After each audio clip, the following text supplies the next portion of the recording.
Bom, prosseguindo no estudo dos evangelhos, estamos agora na página 102, o item 8 do material didático, Jesus é escarnecido.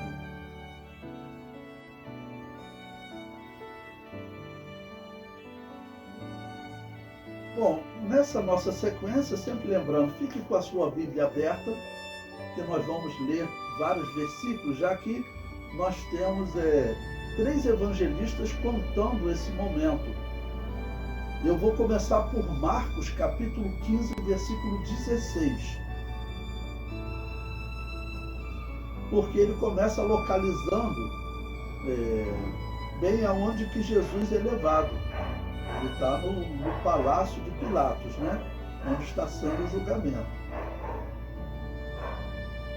Diz assim o versículo 16.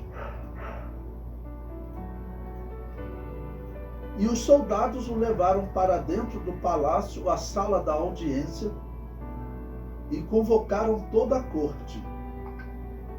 Ou seja, corte aqui provavelmente está falando daqueles príncipes dos sacerdotes, como eu falei para vocês. São os filhos de Anás e o genro de Anás. Provavelmente estavam fariseus, outros saduceus. Okay? Agora, mantenha aí marcado em Marcos e vamos a Mateus capítulo 27, versículo 27.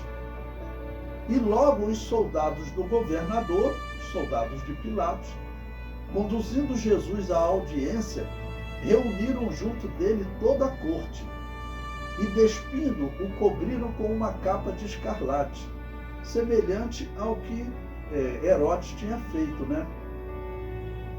E, tecendo uma coroa de espinhos, puseram-la na cabeça, e em sua mão direita uma cana, e, ajoelhando diante deles, o escarneciam, dizendo: Salve, Rei dos Judeus! E, cuspindo nele, tiraram-lhe a cana e batiam-lhe com ela na cabeça. Humanamente, a gente pensa que Jesus poderia, como ele disse quando ele foi preso, convocar milhares de anjos, mas até com autoridade ele poderia deixar todos esses homens cegos, feri-los, né? Para dar pelo menos susto nele, que ele simplesmente levasse para a crucificação. Mas todas aquelas pessoas, vamos dizer, Jesus queria salvá-los, de verdade.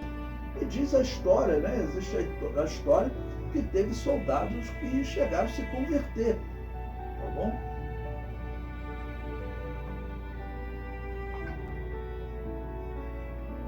Agora, como pagãos também é bem provável que tivesse pessoas ali até ligadas realmente ao paganismo que tivessem um ódio por Jesus, né? Bom, no comentário do livro eu coloquei: cobriram Jesus com uma capa de escarlate. Era uma capa usada pelos magistrados. Eles fizeram para zombar dele, como sendo uma autoridade. Depois colocaram uma coroa de espinho. Os soldados romanos escarneciam de Jesus, chamando-o de Rei dos Judeus. Enquanto o rei deles tinha uma coroa de ouro, eles ironizaram Jesus com uma coroa de espinhos. Mas o reino romano passou, a glória daqueles imperadores passou. O Império Romano passou, né? Foi destruído, e a glória daqueles imperadores passou. Mas Jesus tem um reino eterno que não se acaba. Vocês sabem que o nome cristãos, ou cristianos, como foi chamado, esse nome até deriva, foram provavelmente os romanos que usavam, porque os discípulos de César, os seguidores de César, eram assim chamados, né? Cesarianos. Então, aqueles seguidores, aquele governo, tudo aquilo caiu. E é significativo nós sabermos que aquele império que é considerado o maior de todos os tempos, que segundo a profecia, ele existe fragmentado, ele não foi totalmente destruído, e virá o anticristo que vai reorganizar esse império. É o que nós estamos vendo acontecer, que vocês têm visto muitos vídeos no YouTube, alguns com uma interpretação muito estranha, mas sempre falando que o anticristo está para se manifestar. E isso é verdade. As profecias que nós temos visto, e agora a eleição desse Donald Trump,